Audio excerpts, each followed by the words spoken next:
Properties. How's this? We have sound now? Did I fix it? That's unfortunate. I was streaming for like 3 minutes with no sound.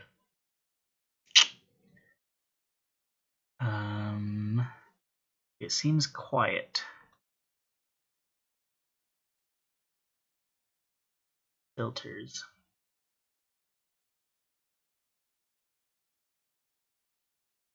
I don't have a gain thing on it. Let's add gain. I'm going to take off the noise gate first. Add gain.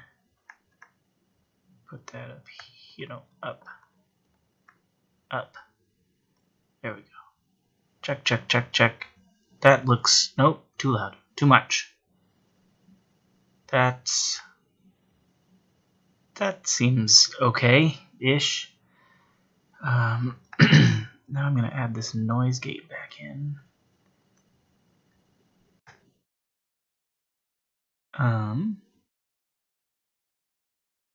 This is me whispering. Okay, it still works, even when I'm whispering. That's good news. Who's texting me? BRB finishing an episode of Stranger Things. My plan is to stream, or rather binge through all of Stranger Things starting tomorrow. Why do I look green and turquoise?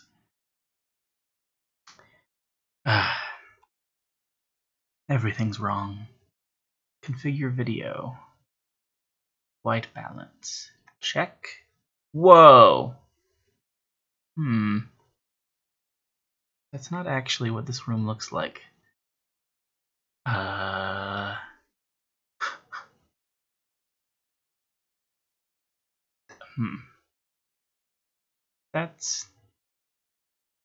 That's alright. Maybe we could just go like black and white. Ooh. Turn up the contrast. Ooh. This looks like the first guy that I started watching on YouTube. His name was Boheme, and his early videos were black and white and kind of grainy like this. 2006 YouTube. Yes, sirree, Bob. Let's now add a little bit of contrast just for kicks. Bring that color up a little bit. That's too much color. Too much. I don't know, that seems alright. It's pretty dark in here, so it's not gonna look good either way. Anyway, hello everybody. I just got back from a trip to California for my grandfather's funeral that was on Thursday. Oh, I also just got out of the shower. My hair's still wet. So both of the flights that I had today got delayed. Luckily, the second one was delayed enough that I didn't miss it because of the first one's delay. And I don't know, the whole trip down to see family and watch my grandfather get buried. It's things like that that help you put life into perspective. And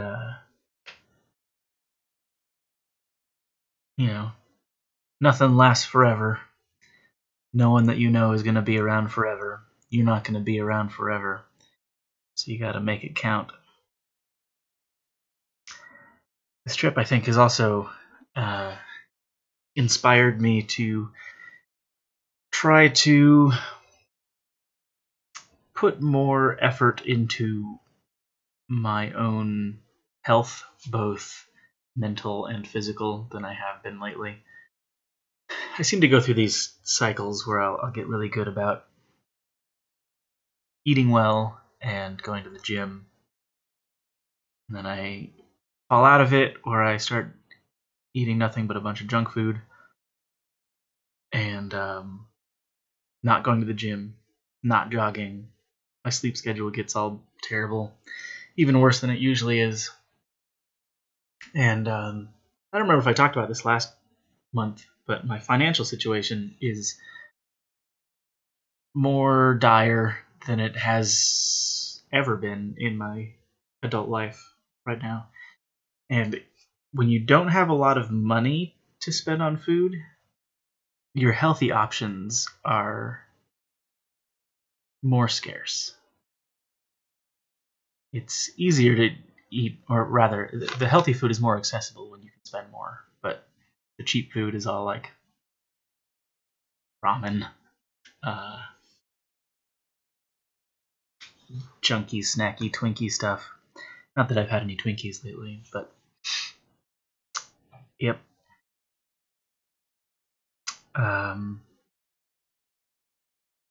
Okay, I guess I can click out of this thing. This is I was using this computer to stream on Twitch last time I streamed with it, so it still has this thing, this text up on. Oh, I just moved my thing. The text for saying that I would do one push-up for every $1 that someone donated. It changed how to change the text. Patreon live stream. Lol. Can I? Oh yeah, change the color. Perfect. That looks good. Hello, Literature Sim.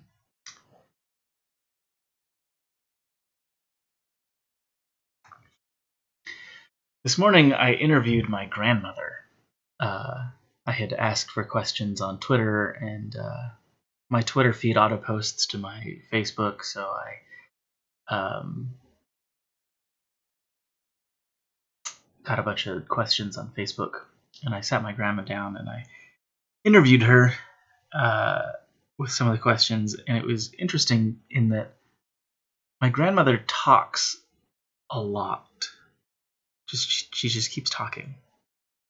But when the camera was on, her answers became very short, and I could tell that she was a little bit embarrassed, I think, to be on camera.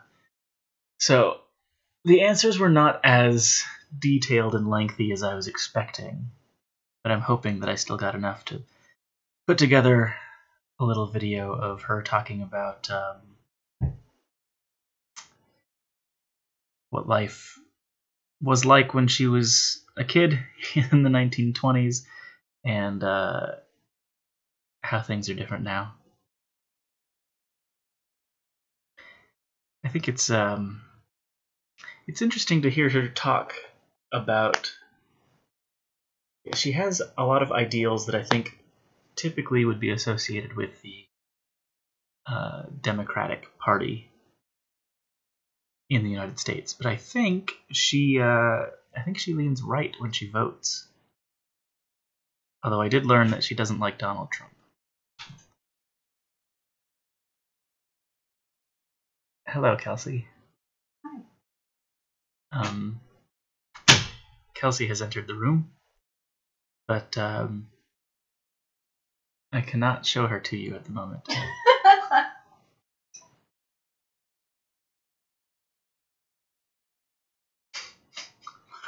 This is Lauren Clem's first Patreon live stream. Hello, Lauren. Hi.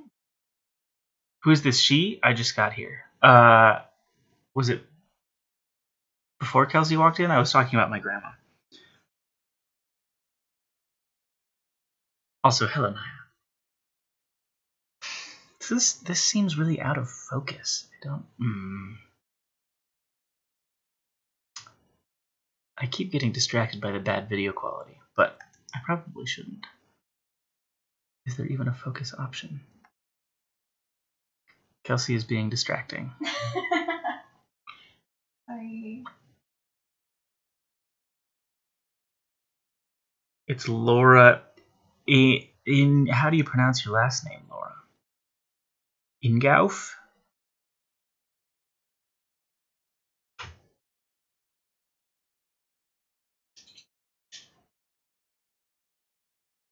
Literature Sim says hello, mother. T-Mance? Mm-hmm. T-Mance. Mm-hmm. No one else calls me mother.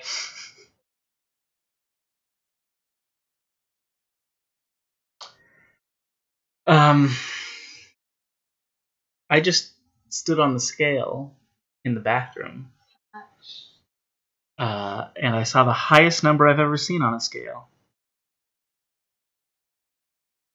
That's not true. It's true. We watched my 100 before. It's the highest number that I've seen from my body weight on a scale.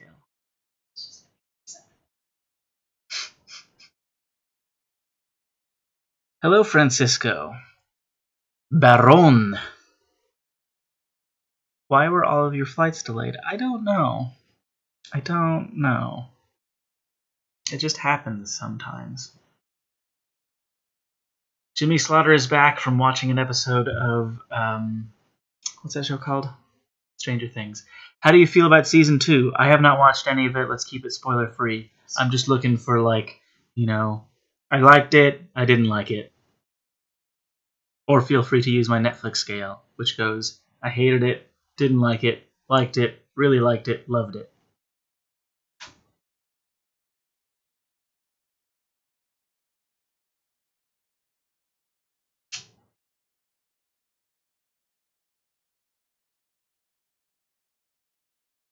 Season 2 is mostly very good, says Shen. Mostly very good. Fifth HP gives it 5 stars. Jimmy Slaughter just finished the first episode and liked it.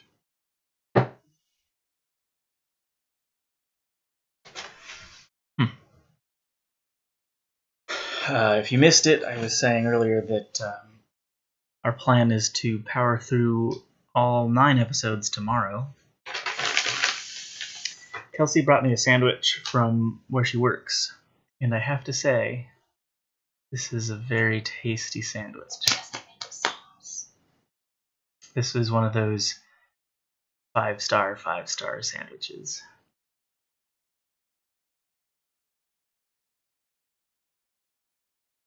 What does that smell? I tried to light the candle, but the wicks, it's all burnt out because I accidentally fall asleep while I leave the candle on, and then I wake up, the candle's still on. Dang. Gonna burn this house down. Dang. You Whew. Good morning, Gavi. Hi, Gav. No, it's not 5-star plus 5-star, Rachel. It's like if something is 5 stars and you zoom into the 5th star, then you see if it's halfway or all the way. This is just so good that it definitely fills up the entire 5th star.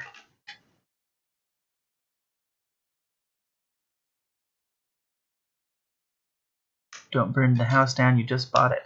It's weird to think about how the first time that we came to visit this house, I was doing a Patreon live stream, and we walked through the house together. How much of that sandwich is going to be left after you're done? I should take it away? Yeah. Okay.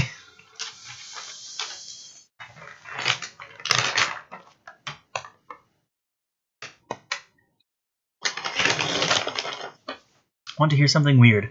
I managed to go to sleep, since the stream was delayed, and wake up after changing clocks just in time for the live stream. If only I got up when my first alarm went off. Oh, is this today daylight savings time? Do we get an hour tonight? I think so. Is it? Yeah. Can we see this superb sandwich? Here's give him the other side. the half that is not That's yet the pretty side. bitten into yet. Oh yes. Oh yes. The lighting in here is not great.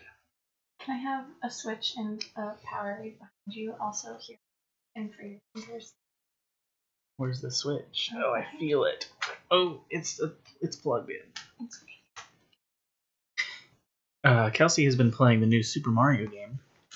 And on the last level. How many stars would you give that? It's 4 right now. 4 right now.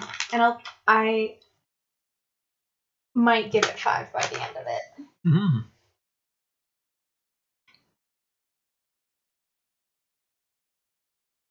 Remember the 5th of November. You know what else November 5th is?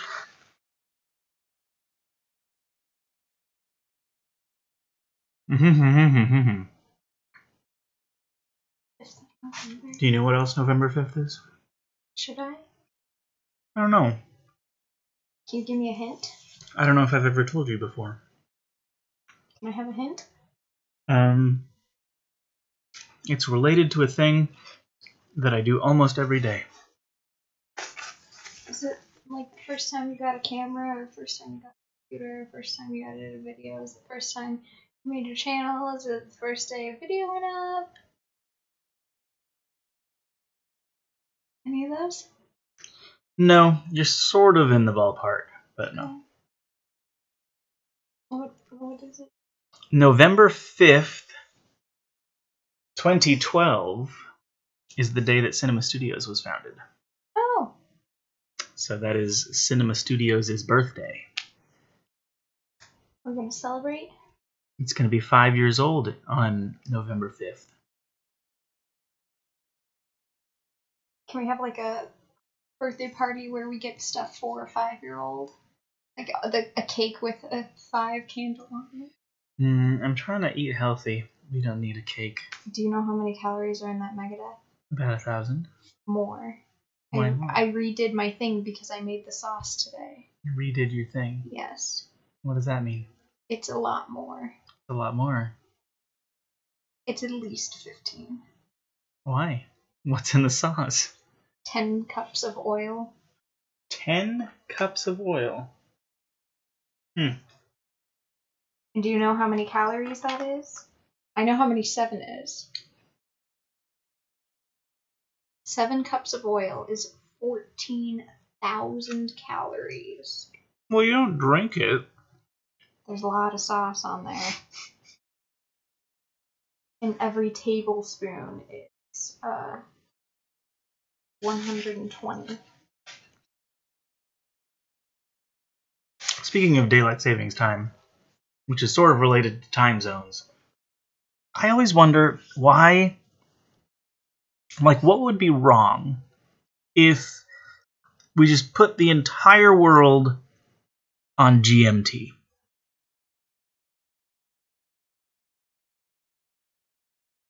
So, like, right now, it's, what, 7:30? 6:30 a.m. GMT? I don't know. But, like, why can't it just be that time around the world right now? Because then people would have daytimes and nighttimes switched. They'd be like, oh, well, AM is my nighttime. Oh, PM's my nighttime. I don't know. People would just, like, semantics. here, you'd wake up in the morning to go to work at, like, 10 p.m., and I don't think it's any different than having to translate time zones.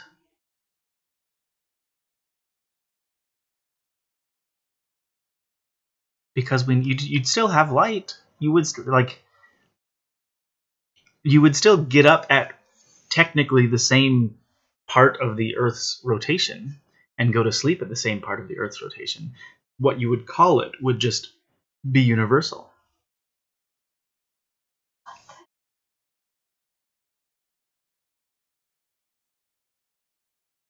I hear your Switch vibrating. This is the strangest Mario game I've ever played.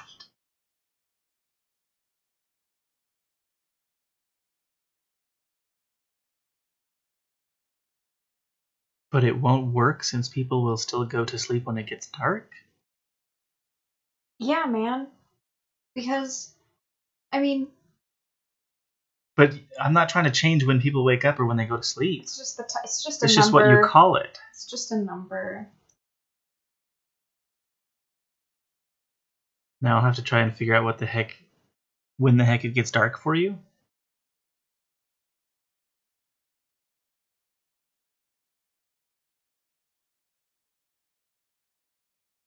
call me in the morning will have different meanings. No, it won't. Because morning will not be tied to the number. You just know that, like, in the same way that I know it's morning-ish in London when it's midnight here, I would just know that when it is UTC 7, then it's morning in London and midnight-ish in Missoula and end of day in Australia. If I ever get elected king of the world, this is going to be a thing.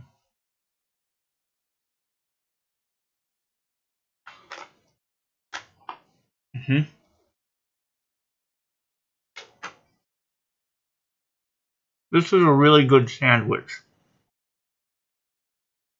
I'm glad. That makes me happy.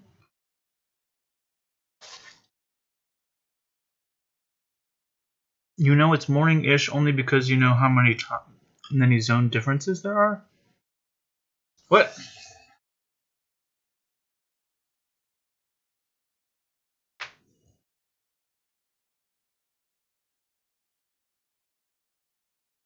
I think it does save effort, though.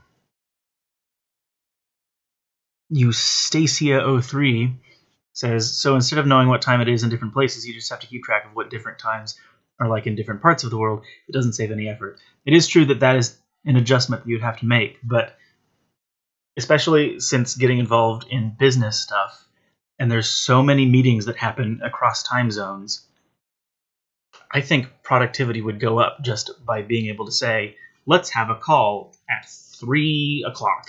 And like everybody knows 3 o'clock is the time to have the thing.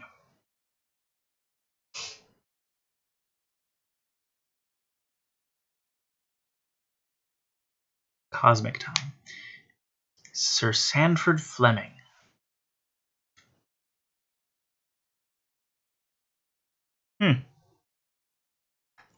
I'm going to look this person up. Cosmic time. He's dead? Ugh. I wanted to be his friend. He was a Scottish-Canadian engineer and inventor. Born and raised in Scotland, he emigrated to colonial Canada at the age of 18. He proposed worldwide standard time zones. Yes. Designed Canada's first postage stamp, left a huge body of surveying and map-making, engineered much of the Intercolonial Railway and the Canadian Pacific Railway, and was a founding member of the Royal Society of Canada and founder of the Canadian Institute, a science organization in Toronto. He sounds alright. After missing a train while traveling in Ireland in 1876 because a printed schedule listed PM instead of AM, he proposed a single 24-hour clock for the entire world, located at the center of the Earth, not linked to any surface meridian. At a meeting of the Canadian Institute in Toronto on February 8, 1879, he linked it to the anti-meridian of Greenwich, now 180 degrees.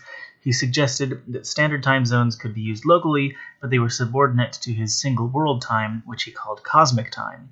He continued to promote his system at major international conferences, including the International Meridian Conference of 1884. The conference accepted a different version of universal time, but it refused to accept his zones, stating they were a local issue outside its purview. Nevertheless, by 1929, all major countries in the world had accepted time zones. Time zones are as new as 1929? What they do before then? I don't know. Maybe they just didn't talk to each other. They didn't have to know what time it was anywhere else. Interesting. There's a cool book on him called Time Lord. Interesting.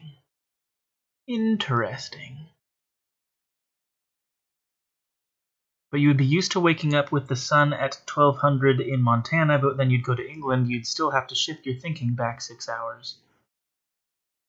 Sure. That doesn't seem like a bad thing.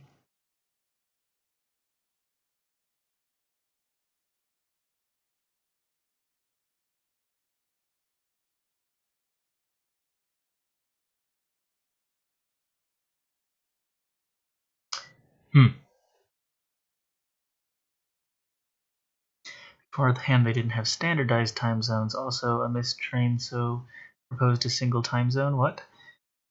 There's probably tons of inventions that you use on a daily basis that are a result of someone having a problem with something once and being like, ugh, this is stupid.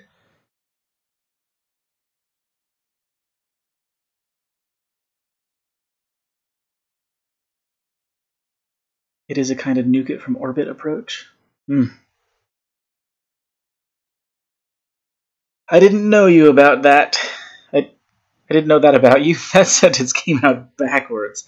I did not know that about you, Charlie, that you love the study of time. I don't know that it had occurred to me that that was a thing that someone could study. But now I want to study it. How much is this book? Amazon Time Lord.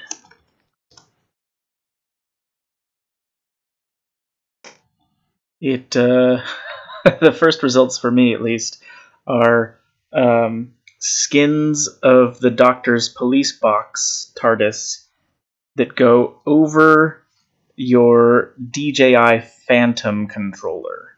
So if you have a drone and you want the controller to be skinned like a TARDIS, that product is for you. Most of these are Doctor Who related. Here's one. Time Lord, Sir Sandford Fleming, and the Creation of Standard Time. It only has 2.5 stars. Why didn't people like it? Where are the reviews? It has more 1-star reviews than any other kind of review. 14% 5-star, 14% 4-star, 5% 3-star, 31% 2-star, and 36% 1-star. Seems to be kind of a polarizing book. Not many people gave it a middle-of-the-road 3 stars.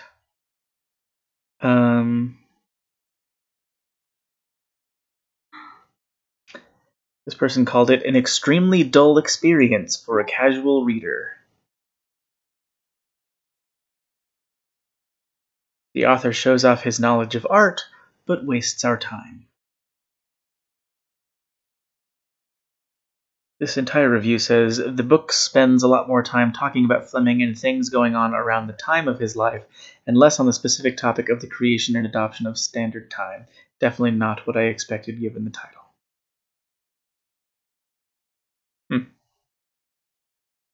I want to read a 5-star review. How do I do that?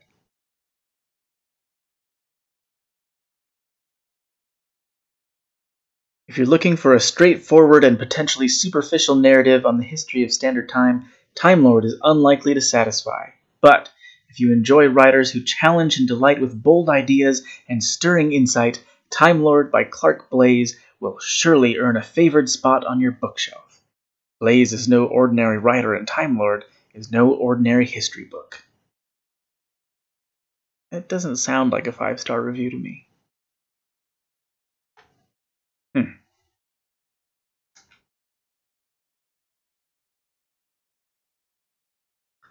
I took a multidisciplinary class about time in high school. That is interesting.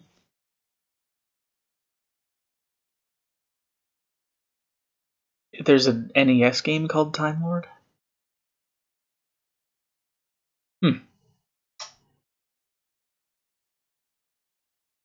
I want to see Michael's reaction to the time zone video Tom Scott did for Numberphile. That would be hilarious.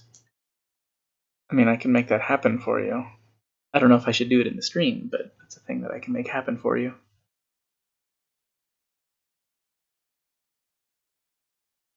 I bet that review didn't have that sweet, sweet graphic to go with it. I did not see any sweet, sweet graphics. Unfortunately. Whew. I was gonna say a thing, but then I forgot. I don't remember what it was. Kelsey, what was I going to say? Here, Kelsey, have this sandwich. Here, Kelsey, have this sandwich. But you want it. No. Look how delicious that sandwich is.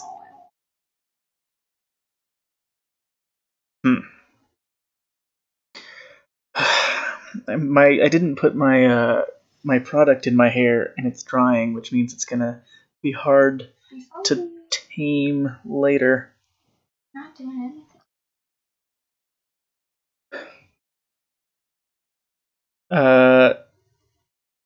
Simance just said something that you are not going to like. Team. But it's supposed to be Simance. I say team. They said, Kelsey is very much like a cat.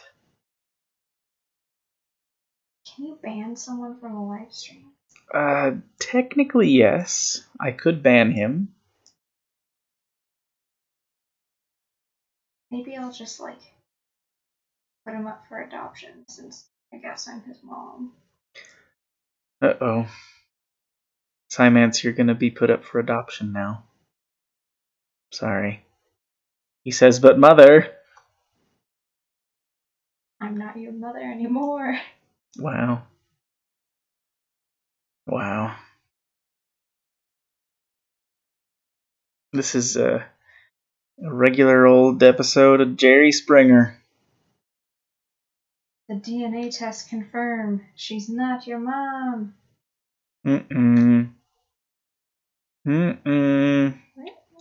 Hello, Rachel.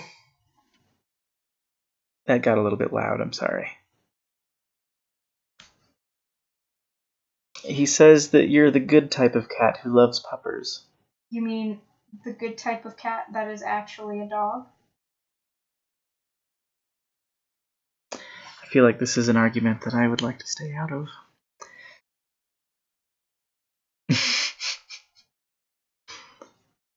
What was I actually going to say, though?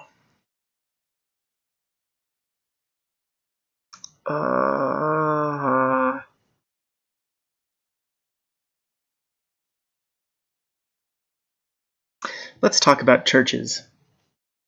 I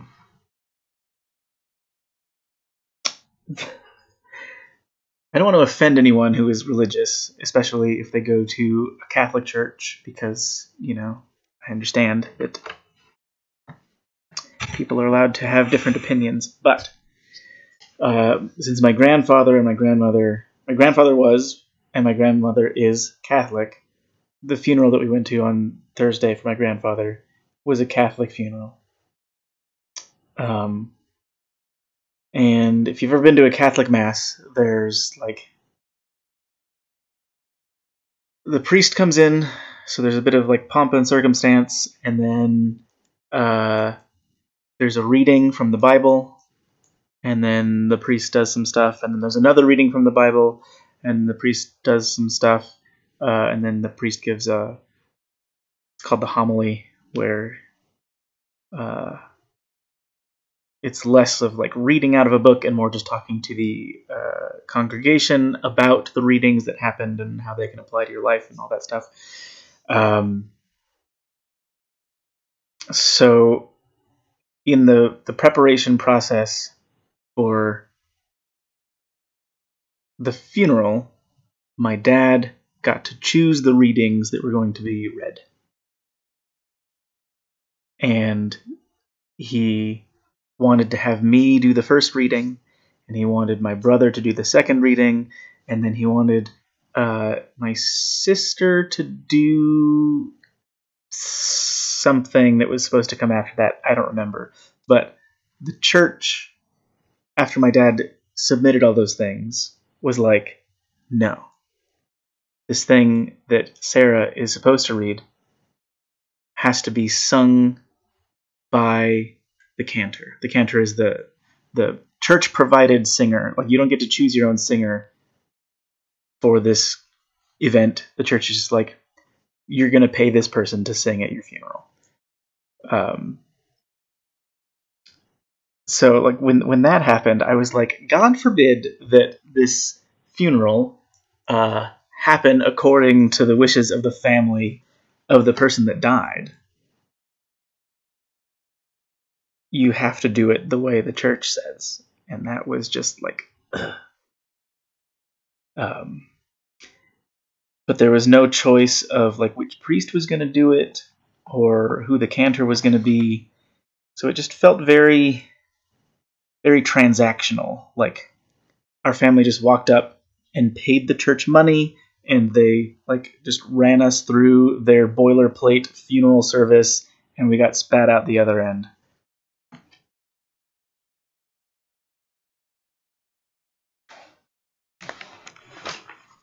So that's how I feel about that. Also, the priest that got selected to do the wedding sounded like he was talking to a funeral. That's so weird because at the funeral, everyone kept accidentally saying wedding. And I was like, why are you guys saying that? But then I did it just now. You either die or you get married. Anyway, I was going to say a thing. What was it? Where was I going with this? The priest who was doing the funeral. He sounded like he was talking to a kindergarten class. He was like, hello and welcome. Today we are going to celebrate the life of Frank Aranda. The whole time.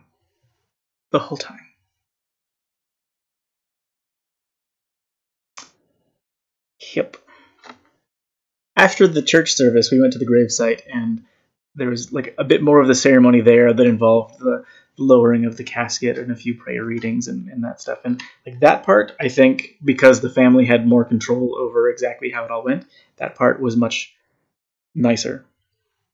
But the part in the church, it didn't feel like a thing for or by the family. It was just entirely a church thing.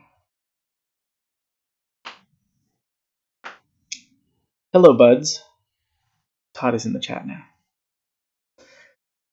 Is Todd still downstairs? Todd, are you still in my house?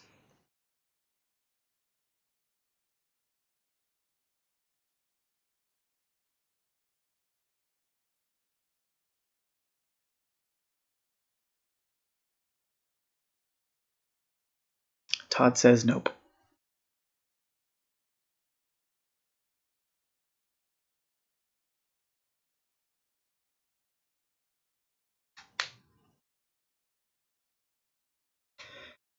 I guess if any of you out there are still Catholic, I don't mean to offend.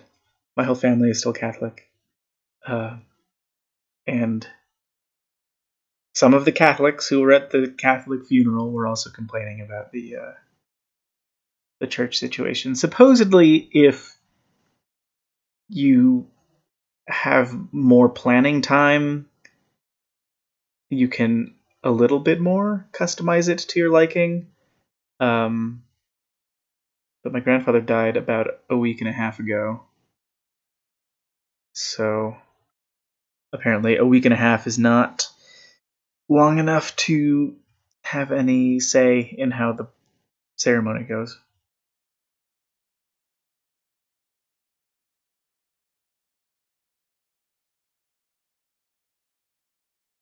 When would be the best time to visit Missoula? Depends what kind of weather you like. If you want to go cross-country skiing, probably December? January. Why January? Because sometimes it's still green by December. I was thinking that by January it would have already been snowy and like packed down and not nice and powdery. So probably if you want to go skiing, the best time is just to watch the weather, and after it has snowed a bit, come on out. But if you like springtime, I would recommend the end of April. That's a good time. Possibly the beginning of May. And then if you want to go to Glacier National Park, that opens in late August, I think. Is that right? No, that's when it closes. It closes in August? Yeah. Because then it will start snowing again up there. So probably it'll open in late July, right? Just the Sun Road closes in August. Like, the park's still open. It's just that road to the top of Logan Pass closes.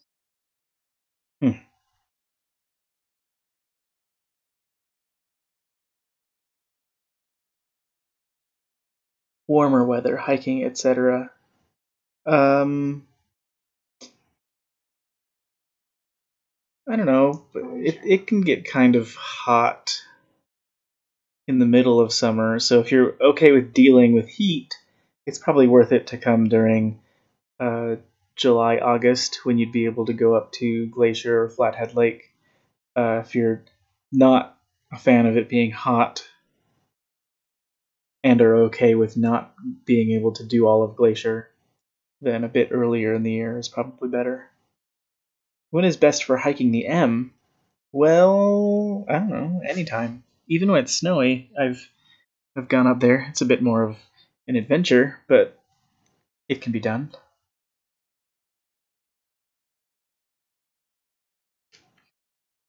Jimmy Slaughter purchased a van today. Todd probably wants to hear all about your van.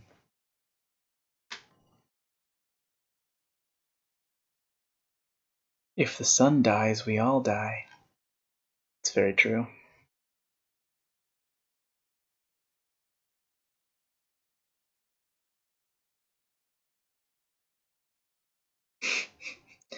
Todd wants to know about the van.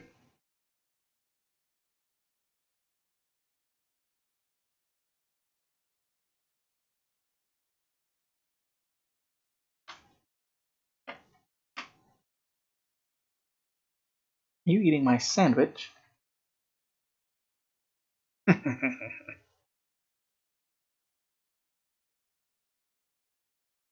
Not sure awesome means what you think it means.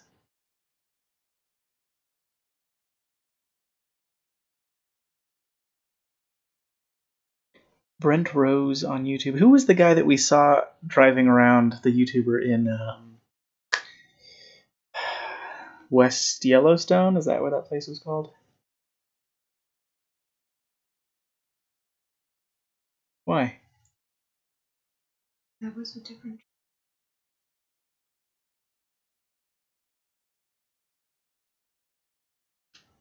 No. Mm-hmm. No. I've never been to Yellowstone without you. Oh! A YouTuber? We were walking... Like, if you left the campground, you'd have to turn right and go down that street, and then turn left and pass the anatomically correct bronze bull. Mm-hmm. The guy that was in whatever it was. Jeep thing? Yeah, or it was a van It's thing. from T-Mobile or Verizon or something. It was some YouTuber. It's a YouTuber. Yes, it was. No, it wasn't. Yes, Go back to your it video. was. It's in the video. Too lazy. Someone either commented on a video of it or tweeted at me about it.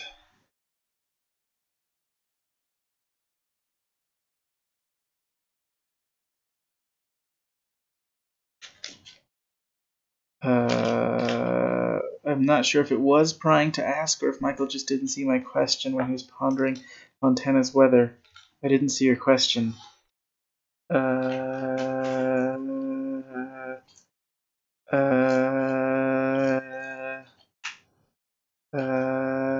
Was it after Todd or what? I'm just gonna search Naya.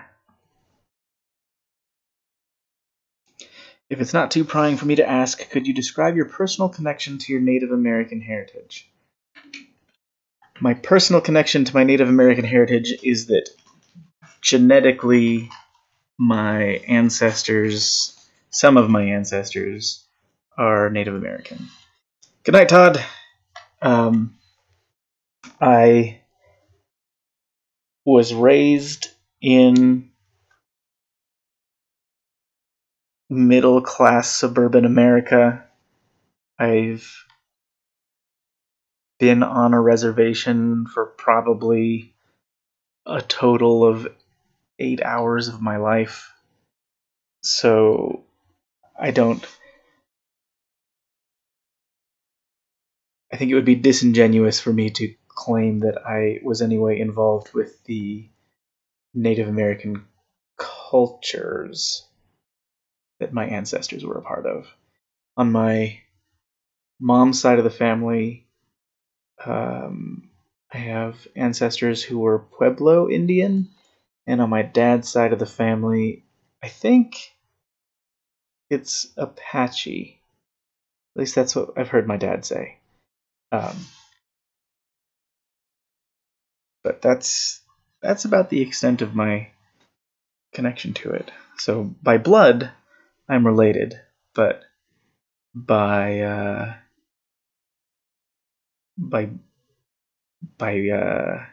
nurture, I'm pretty white.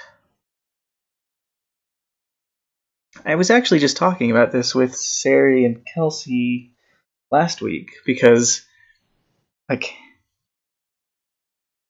I am Native American. That's the biggest piece of my genetic pie. But I don't feel like I am allowed to speak on behalf of Native Americans because I don't know anything about the culture. I wasn't raised in it. The next biggest piece of my genetic pie is Mexican. And my dad's side of the family especially is very Mexican, and so I was like mildly raised around that culture. I wouldn't say in it, but like around it. But I still don't feel like I can speak on behalf of Mexicans. And the rest of me is kind of a mix of a bunch of different European things, so mostly white. But I also don't feel like I can speak on behalf of white people because I'm not like white.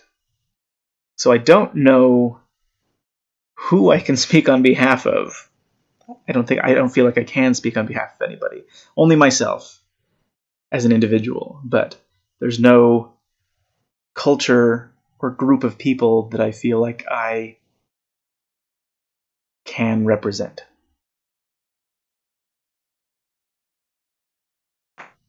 I know that for Sari, she's very mixed as well, and for her, it's a struggle to not know where or how she fits into anything.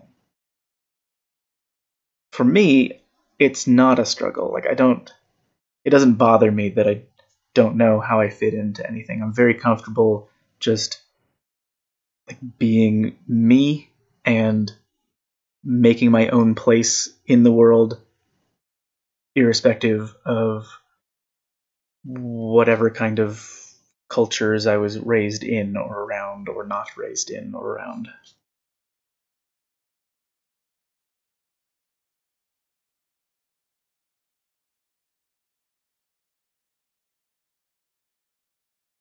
I think, like, even beyond the racial thing, I don't feel like I can speak on behalf of men. Like, I'm a man, but I don't feel like I don't know if, do most men feel like they can say, as a man, we blah blah blah blah. People are so different. Like, you could find another 21-year-old white girl from Missoula who looks like me and grew up the same way, like, we will still be entirely different people. And, Do you like, consider yourself white? I am Italian, German, and French Canadian. Mostly Italian. There was a white. period in U.S. history where being Italian was not considered being white. But it is now. So I'm very white. I mean,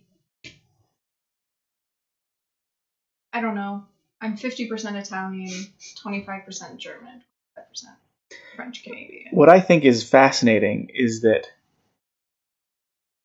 colloquially, people would probably look at me and say that I'm whiter than Obama. Yes. But Obama is 50% white, and I am not. Obama is whiter than I am. Yeah. Uh-huh. I forget what it's called. There's some kind of term for that, the way that people tend to view race, in that, like, because so many people feel like white is the default, and if you put any amount of non-white in the white, then you are that thing. Like, it spoils the whiteness. So even though Obama is just as white as he is black, he's black. Yeah. I understand what you're saying. I forget what that thing is called.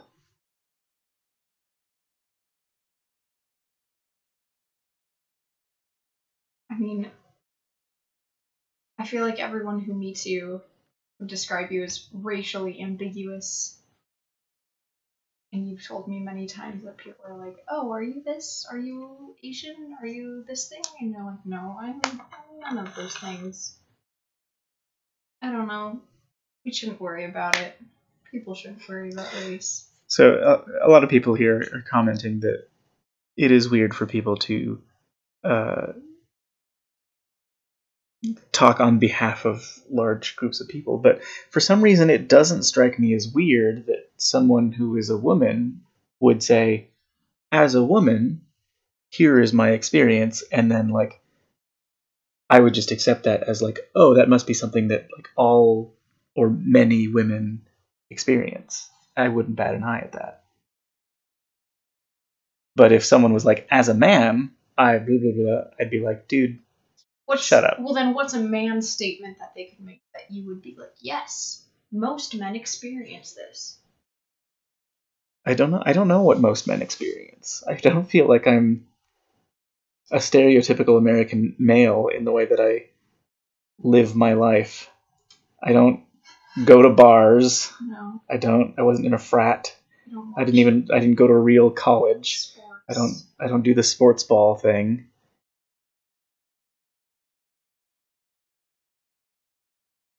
Like, there's kind of the stereotype of the douchebag nice guy that you see on the internet all the time, where they'd be like, as a man, I can say that, you know, women do X. Yeah. And I'd be like, that is nowhere near my experience in life. I said, like, as a woman, men do this. That'd be fine. I don't even know that I would feel comfortable saying, no, that's not right, because I don't understand the rest of men. Your experience in life, which is vastly different than many people's, is just another example of why on both sides of any gender identifying group you should not say, like, as this.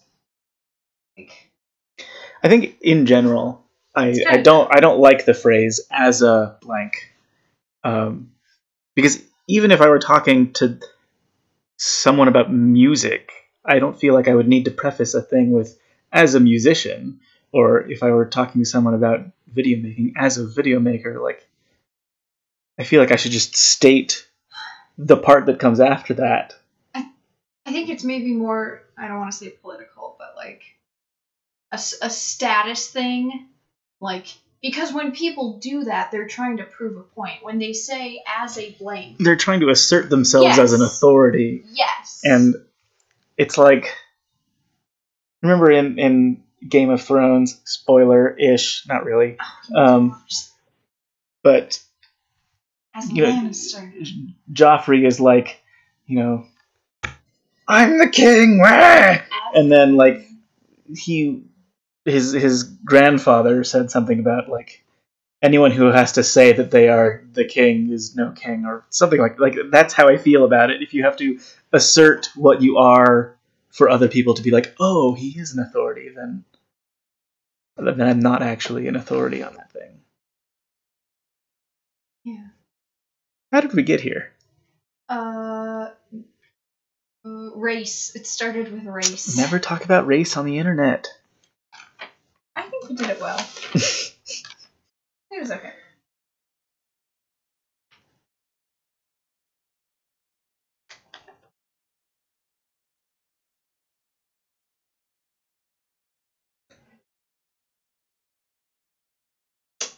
Yeah, I'm reading what you guys are saying, and I think all of that is good discourse. We're solving all the world's problems, Michael. Yes, hello, Darth Lancer. I just became a Patreon patron. I have leaked out of the Twitch universe. Hello, Michael and Kelsey. Hi. Hello. That's... Huh? I didn't realize that you were only in the Twitch universe. For some reason, every time I've seen Darth Lancer, I've just assumed that you were... He's in the videos. From the YouTube universe before the Twitch universe.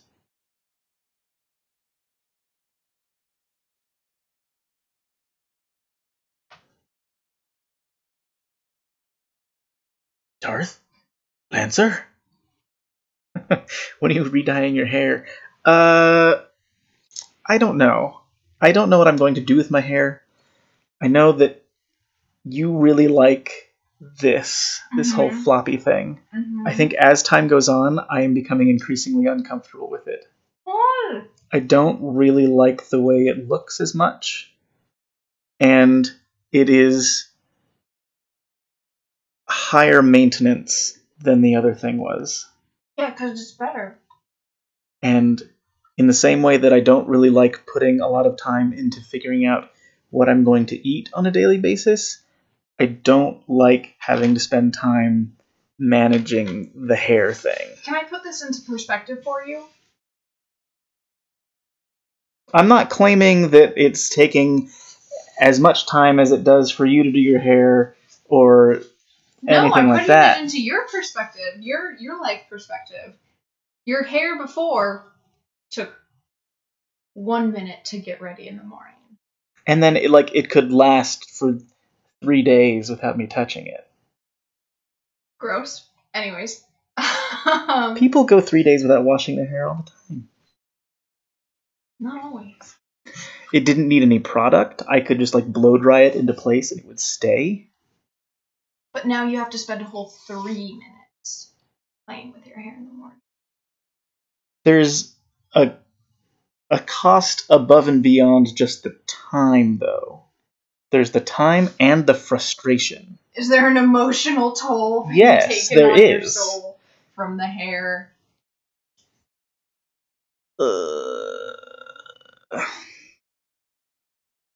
What would you do?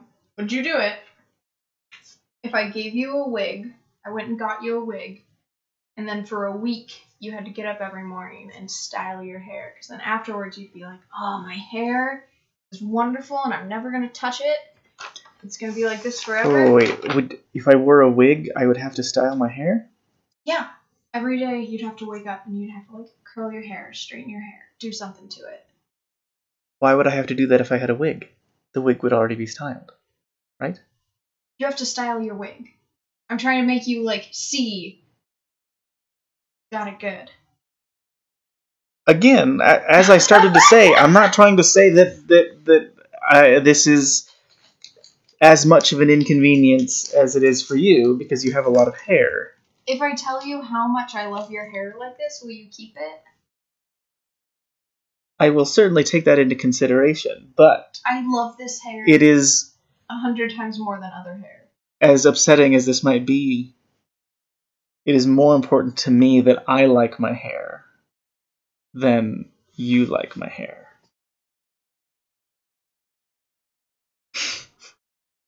If you do your hair the other way, I will never wear my hair curly again. I'll never see curly hair. If that's how you want to wear your hair, then that's fine. You should do what you want to do with your hair. But curly hair is your favorite hair. It is my favorite hair. But I would never impose my favorite thing on you if that's not what you wanted to do. Do you know the difference between us? I would. I know you would.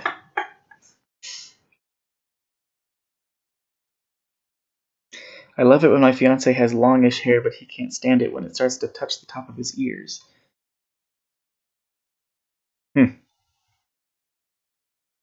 Yeah, the problem that I have mostly with it is that I really prefer to be able to see my entire hairline all the way across. And with this hair thing, it's hard to keep this part up enough that I can see my hairline over there. If I do this, it'll stay for a second, and then it starts going. I think this is a much more mature look. I think it makes you look more adulty. I think the spike, the hair floof beforehand was... We gotta plug in if we don't want to lose the stream. Oh no. Can we make it? Can we make it? I don't have a available plug.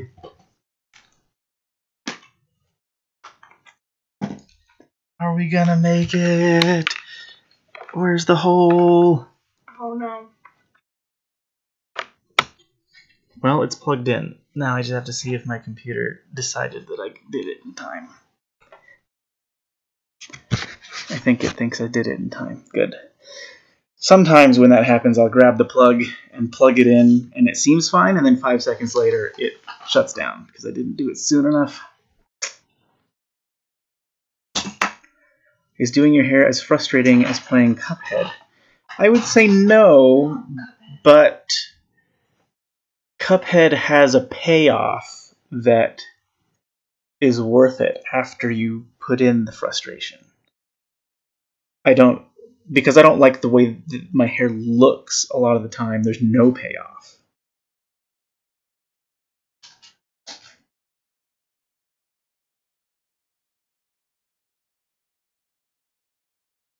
Is there some sort of bear claw shampoo? What? Did I miss something?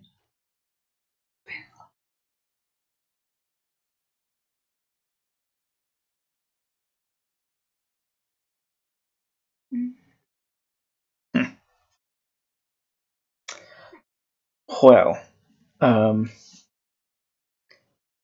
I have now been streaming for an hour-ish, and I'm trying really hard to get to sleep at a normal time, because I think my health will be better if I sleep more consistently.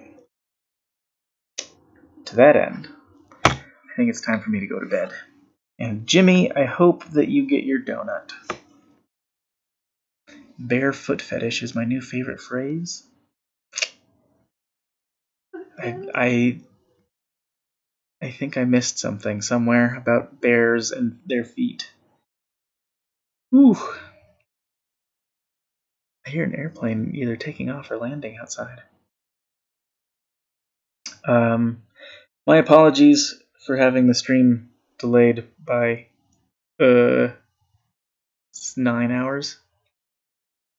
But travel days get complicated sometimes. Thank you everybody for hanging out. And I guess we'll see you next month. I can tell you that I think cinema-related things are about to get better and more consistent and more numerous soon.